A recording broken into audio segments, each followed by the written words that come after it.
ನಮಸ್ತೆ ಎಲ್ಲರಿಗೂ. Welcome to your channel. ನೋಡಿ, ಇವತ್ತು ಅಧ್ಯಯನ 11 ಓದುತ್ತಾ ಹೋಗೋಣ. ಯಾವ್ದಪ್ಪ ಅಂದ್ರೆ ಭೂಮಿಯ ಸ್ವರೂಪ. ಈ ಒಂದು ಅಧ್ಯಯನ ಓದುತ್ತಾ ಹೋಗೋಣ. ನೋಡಿ, ಪ್ರಮುಖ ಭೂಸ್ವರೂಪಗಳು. ಸುತ್ತಲೂ ಒಮ್ಮೆ ನೋಡಿದಾಗ ಭೂಮೇಲ್ಮೈ ಎಲ್ಲಿಯೂ ಏಕಪ್ರಕಾರವಾಗಿಲ್ಲವೆಂಬುದನ್ನು ತಿಳಿಯಬಹುದು. ಕೆಲವು ಸ್ಥಳಗಳಲ್ಲಿ ಭೂಭಾಗವು ಎತ್ತರವಾಗಿದ್ದರೆ ಇನ್ನು ಕೆಲವೆಡೆ ಅದು ತಗ್ಗಾಗಿದೆ. ಕೆಲವು ಪ್ರದೇಶಗಳು ಸಂಪೂರ್ಣ ಸಮತಟ್ಟಾಗಿದ್ದರೆ ಮತ್ತೆ ಕೆಲವು ಭಾಗ ಬೆಟ್ಟ ಗುಡ್ಡಗಳಿಂದ ಕೂಡಿದೆ. ಇನ್ನು ಕೆಲ ಭಾಗಗಳು ಬಹಳ ತಗ್ಗಾಗಿರುತ್ತವೆ. ಆದ್ದರಿಂದ ಅನೇಕ ಮೇಲ್ಮೈ ಲಕ್ಷಣಗಳನ್ನು ಭೂಮೇಲ್ಭಾಗದಲ್ಲಿ ಕಾಣಬಹುದು.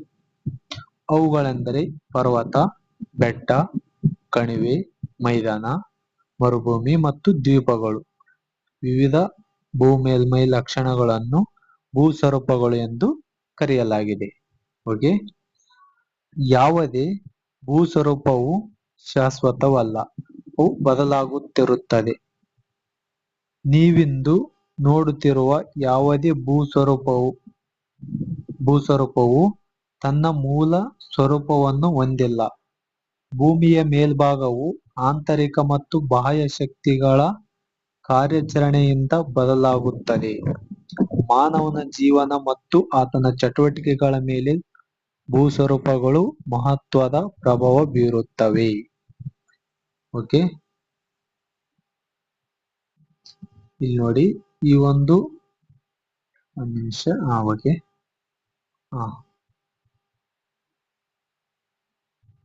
ಭೂಸ್ವರೂಪಗಳ ವಿಧಗಳು. ಭೂಸ್ವರೂಪಗಳನ್ನು 3 ಪ್ರಮುಖ ವಿಧಗಳನ್ನಾಗಿ ವಿಂಗಡಿಸಲಾಗಿದೆ.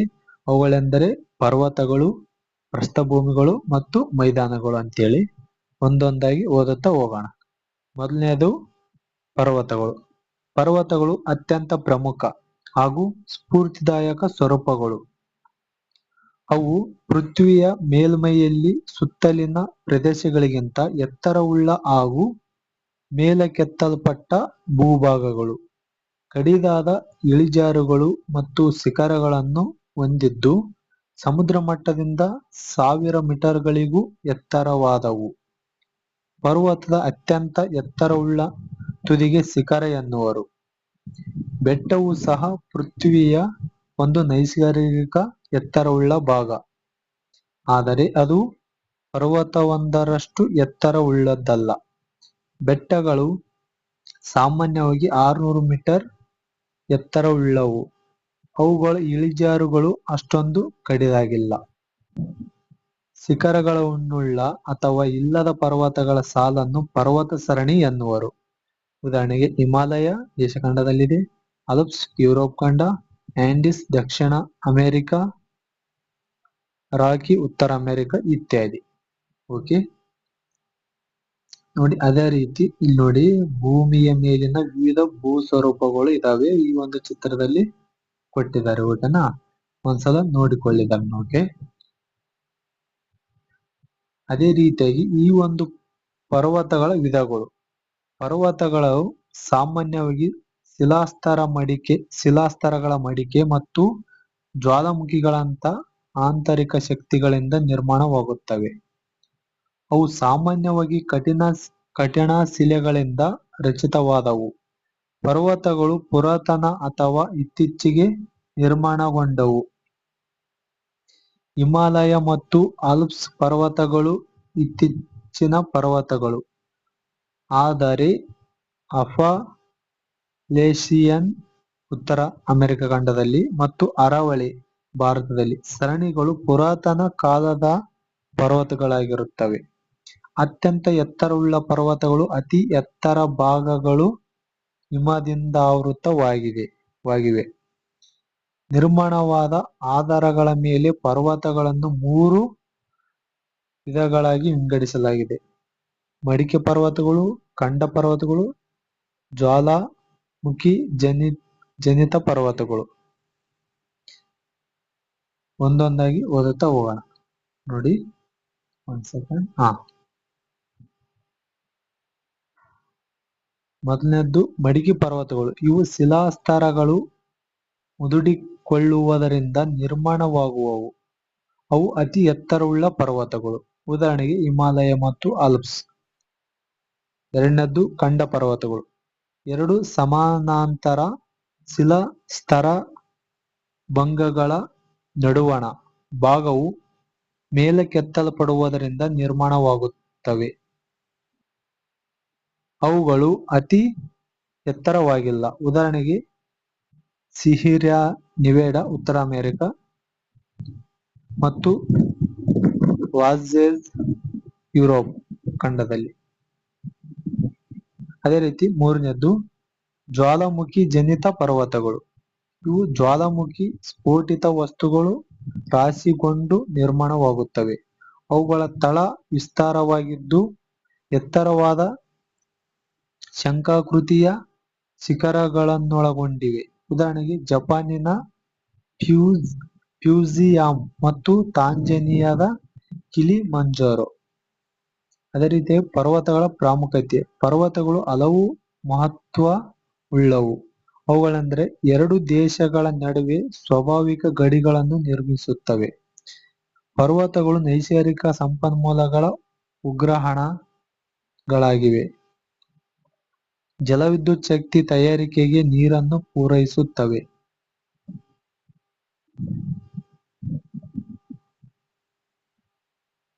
ನದಿಗಳ ಉಗಮ ಸ್ಥಾನಗಳಾಗಿದೆ. ವಾಯುಗುಣದ ಮೇಲೆ ಉತ್ತಮ ಪರಿಣಾಮ ಬೀರುತ್ತವೆ.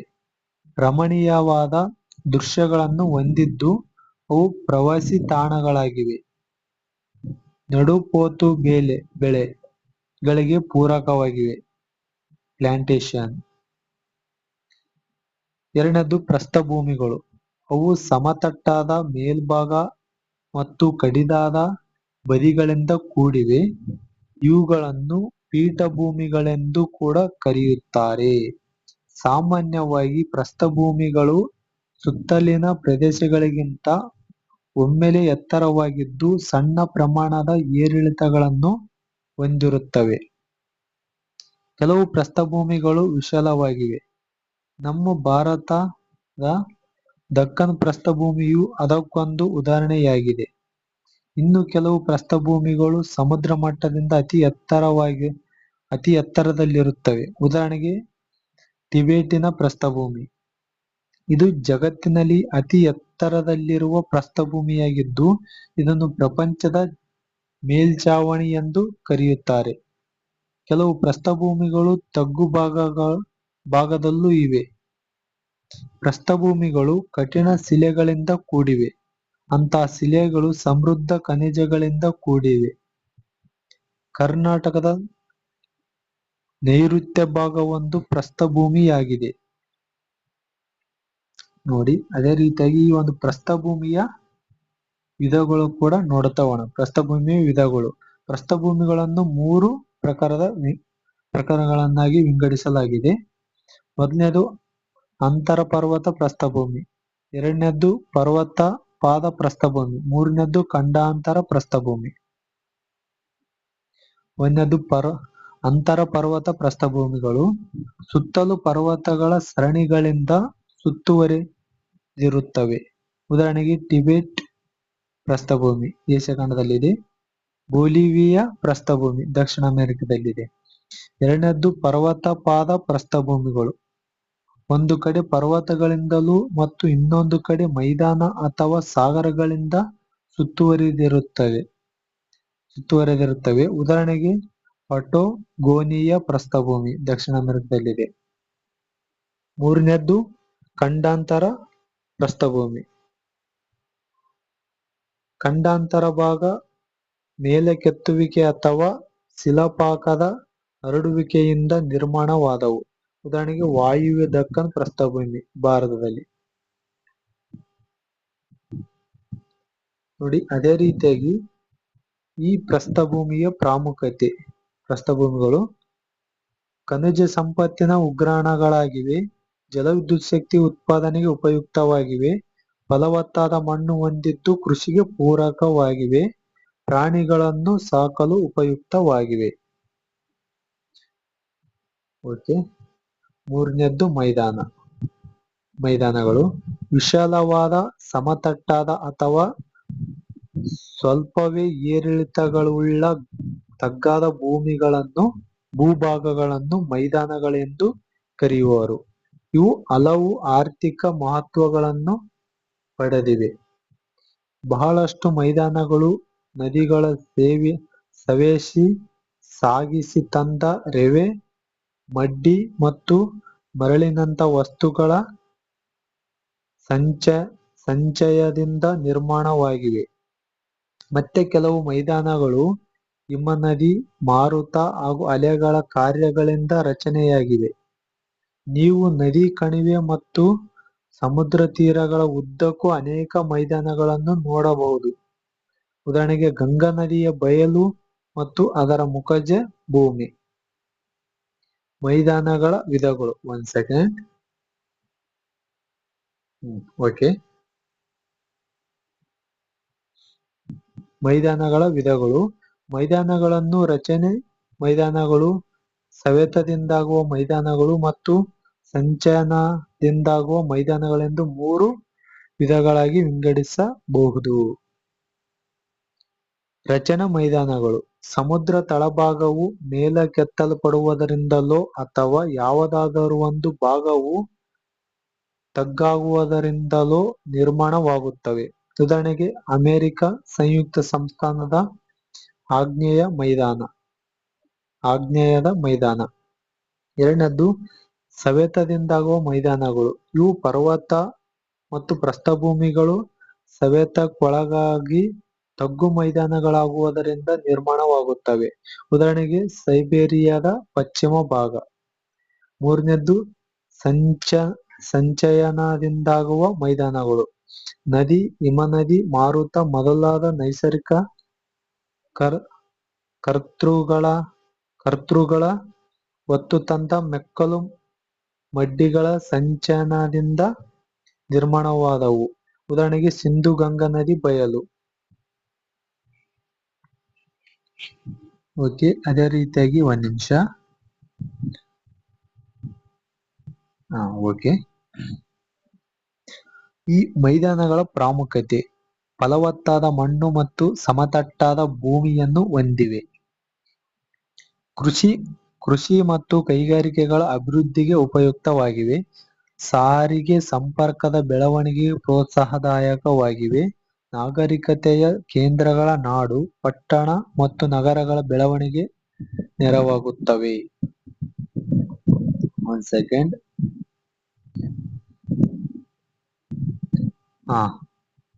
ನೋಡಿ, ಮರುಭೂಮಿಗಳು ಮೇಲ್ಮೈ ಲಕ್ಷಣಗಳಿಂದಾಗಿ ಪರ್ವತ, ಪ್ರಸ್ಥಭೂಮಿ ಮತ್ತು ಮೈದಾನಗಳು ಪರಸ್ಪರ ಭಿನ್ನವಾಗಿವೆ. ವಾಯುಗುಣದ ಪರಿಣಾಮದಿಂದಾಗಿ ಮರುಭೂಮಿಗಳು ನಿರ್ಮಾಣವಾಗಿವೆ.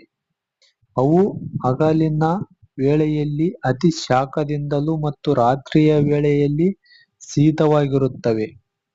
ಕನಿಷ್ಠ ಪ್ರಮಾಣದ ಮಳೆಯನ್ನು ಪಡೆಯುತ್ತವೆ ಹಾಗೂ ಅವು ಪ್ರಮುಖವಾಗಿ ಶುಷ್ಕವಾಗಿರುತ್ತವೆ. ಆದುದರಿಂದ ಮರುಭೂಮಿ ಒಂದು ವಿಸ್ತಾರವಾದ ಶುಷ್ಕ ಪ್ರದೇಶ. ಭೂಮೇಲ್ಮೈಯಲ್ಲಿ 1/5 ಭಾಗವು ಮರುಭೂಮಿಗಳಿಂದಾವೃತವಾಗಿದೆ. ಮರುಭೂಮಿಗಳು ಶಿಲಾಮಯ ಅಥವಾ ಮರಳುಮಯವಾಗಿರಬಹುದು. ಅಂಟಾರ್ಕ್ಟಿಕ್ ಮತ್ತು ಯುರೋಪ್ಗಳನ್ನು ಹೊರತುಪಡಿಸಿ ಉಳಿದೆಲ್ಲ ಖಂಡಗಳಲ್ಲಿ ಮರುಭೂಮಿಗಳಿವೆ. ಸಹಾರಾ ಮರುಭೂಮಿಯು ಪ್ರಪಂಚದಲ್ಲೇ ವಿಶಾಲವಾದ ಮರುಭೂಮಿ.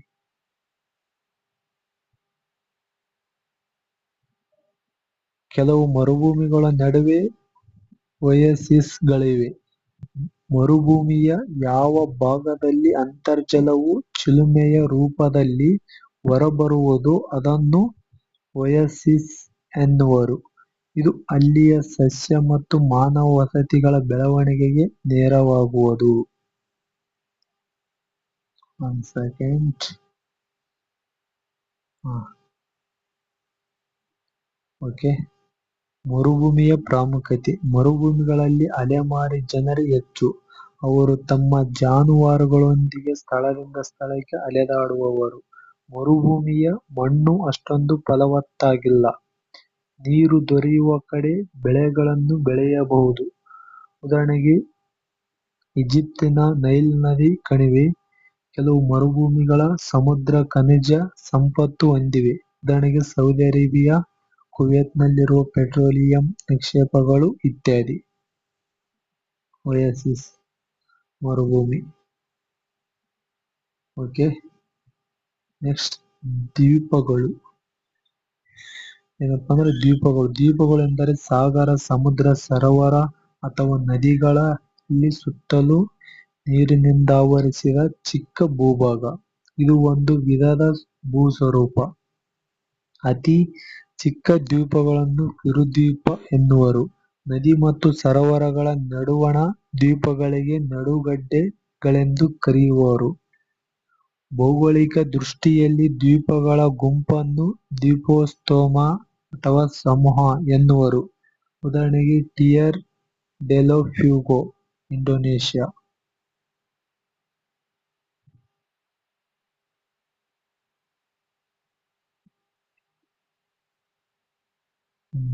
ದ್ವೀಪಗಳ ವಿಧಗಳು. ದ್ವೀಪಗಳಲ್ಲಿ ಎರಡು ಪ್ರಮುಖ ವಿಧಗಳಿವೆ: ಖಂಡಾಂತರ ದ್ವೀಪಗಳು ಮತ್ತು ಸಾಗರಿಕ ದ್ವೀಪಗಳು. ಖಂಡಾಂತರ ದ್ವೀಪಗಳು ಖಂಡದ ಪ್ರಧಾನ ಭೂಭಾಗದಿಂದ ಪ್ರತ್ಯೇಕಗೊಂಡು ನಿರ್ಮಾಣಗೊಂಡ ದ್ವೀಪಗಳು. ಉದಾಹರಣೆಗೆ ಗ್ರೀನ್ಲ್ಯಾಂಡ್, ಐಸ್ಲ್ಯಾಂಡ್ ಇತ್ಯಾದಿ. ಸಾಗರ ದ್ವೀಪಗಳು ಬಹುಭಾಗ ಜ್ವಾಲಾಮುಖಿ ವಸ್ತುಗಳ ಸಂಚಯದಿಂದ ಸಾಗರಗಳ ಮಧ್ಯದಲ್ಲಿ ನಿರ್ಮಾಣಗೊಂಡವು.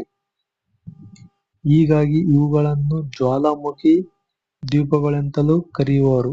ಉದಾಹರಣೆಗೆ ಸುಮಾತ್ರ, ಇಂಡೋನೇಷ್ಯಾ. ಹವಳದ ಹುಳುಗಳಿಂದ ಕಟ್ಟಲ್ಪಟ್ಟ ದಿಣ್ಣೆಗಳನ್ನು ಹವಳದ ದ್ವೀಪಗಳೆಂದು ಕರೆಯುವರು. ಉದಾಹರಣೆಗೆ ಲಕ್ಷದ್ವೀಪ, ಭಾರತ. ಅಂಡಮಾನ್ ನಿಕೋಬಾರ್ ಹಾಗೂ ಲಕ್ಷದ್ವೀಪಗಳು ಭಾರತದ ಪ್ರಮುಖ ದ್ವೀಪಗಳಾಗಿವೆ. ಕರ್ನಾಟಕದ ತೀರದಲ್ಲೂ ಕೆಲವು ದ್ವೀಪಗಳಿವೆ. ಉದಾಹರಣೆಗೆ ಸೇಂಟ್ ಮೇರಿ ದ್ವೀಪ, ಕೊಕೊನಟ್ ದ್ವೀಪ ಇತ್ಯಾದಿ. ದ್ವೀಪಗಳ ಮಹತ್ವ. ದ್ವೀಪಗಳು ಬಹಳ ಅನುಕೂಲವಾದ ವಾಯುಗುಣ ಹೊಂದಿವೆ. ಆಕರ್ಷಣೀಯ ಪ್ರವಾಸ ತಾಣಗಳು. ಇಲ್ಲಿ ಮೀನುಗಾರಿಕೆಯು ಜನರ ಪ್ರಮುಖ ವೃತ್ತಿಯಾಗಿದೆ.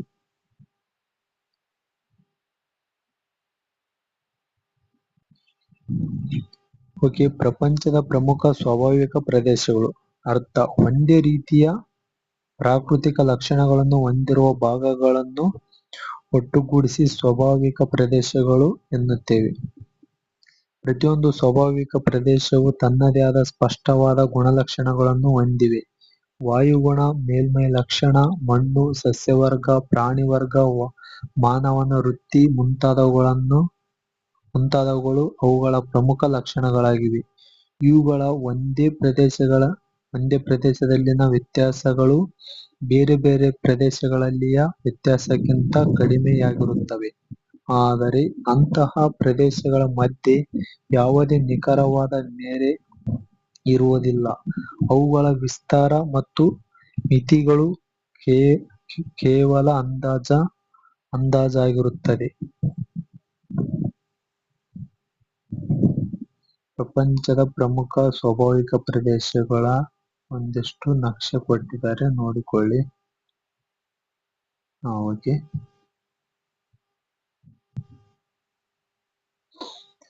ಪ್ರಾಮುಖ್ಯತೆ. ಪ್ರಪಂಚದ ವಿವಿಧ ಭಾಗಗಳ ಸ್ವಾಭಾವಿಕ ಪರಿಸರವನ್ನು ಹೋಲಿಕೆ ಮಾಡಿ ತಿಳಿದುಕೊಳ್ಳುವುದಕ್ಕೆ ಮತ್ತು ಮಾನವನ ಪ್ರತಿಕ್ರಿಯೆ ತಿಳಿಯಲು ಸ್ವಾಭಾವಿಕ ಪ್ರದೇಶಗಳ ಅಧ್ಯಯನವು ಬಹಳ ಉಪಯುಕ್ತ. ಈ ಒಂದು ವಿಧಗಳು ಅತ್ಯಂತ ಪ್ರಮುಖ ನಿರ್ಣಾಯಕವಾದ ವಾಯುಗುಣವನ್ನಾಧರಿಸಿ ಭೂಮೇಲ್ಮೈಯನ್ನು ಅನೇಕ ಸ್ವಾಭಾವಿಕ ಪ್ರದೇಶಗಳಾಗಿ ವಿಂಗಡಿಸಲಾಗಿದೆ. ಪ್ರಮುಖ ಸ್ವಾಭಾವಿಕ ಪ್ರದೇಶಗಳು ಈ ಕೆಳಕಂಡಂತಿವೆ. ಒಂದು ಸೆಕೆಂಡ್, ನೋಡೋಣ ಒಂದೊಂದಾಗಿ. ಓಕೆ. ಒಂದನೇದ್ದು ಸಮಭಾಜಕ ವೃತ್ತ ಪ್ರದೇಶಗಳು ಅಥವಾ ಅಮೆಜಾನ್ ಮಾದರಿ. ಉಷ್ಣವಲಯದ ಹುಲ್ಲುಗಾವಲು ಪ್ರದೇಶ ಅಥವಾ ಸುಡಾನ್ ಮಾದರಿ. ಉಷ್ಣವಲಯದ ಮಾನ್ಸೂನ್ ಪ್ರದೇಶಗಳು, ಉಷ್ಣವಲಯದ ಸಾಗರಿಕ ಪ್ರದೇಶಗಳು, ಉಷ್ಣ ವಲಯದ ಮರುಭೂಮಿ ಪ್ರದೇಶಗಳು ಅಥವಾ ಸಹಾರಾ ಮಾದರಿ. ಸಮಶೀತೋಷ್ಣವಲಯದ ಮರುಭೂಮಿಗಳು, ಮೆಡಿಟೇರಿಯನಿ ಪ್ರದೇಶಗಳು. ಬೆಚ್ಚಗಿನ ಸಮಶೀತೋಷ್ಣವಲಯದ ಪೂರ್ವ ಅಂಚಿನ ಪ್ರದೇಶಗಳು, ಚಿನ್ನದ ಮಾದರಿ. ತಂಪು ಸಮಶೀತೋಷ್ಣವಲಯದ ಸಾಗರಿಕ ಪ್ರದೇಶಗಳು, ಪಶ್ಚಿಮ ಯುರೋಪ್ ಮಾದರಿ.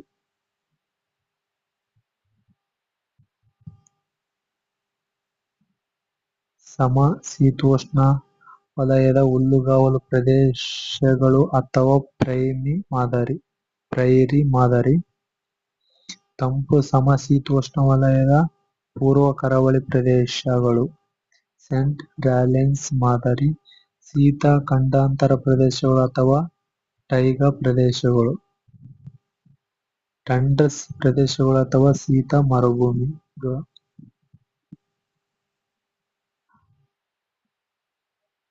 ಓಕೆ, ಹೊಸ ಪದಗಳು ನೋಡಿ ಕೇಳಿ.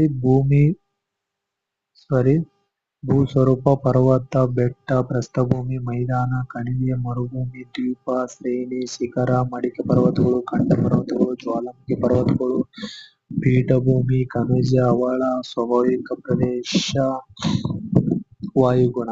ಓಕೆ, ಪ್ರಪಂಚದ ಅತಿ ಎತ್ತರವಾದ ಶಿಖರ ಮೌಂಟ್ ಎವರೆಸ್ಟ್. ಆಫ್ರಿಕಾದ ಪ್ರಸ್ಥಭೂಮಿಯ ಚಿನ್ನ ಮತ್ತು ವಜ್ರದ ಗಣಿಗಾರಿಕೆ ಪ್ರಸಿದ್ಧವಾಗಿದೆ.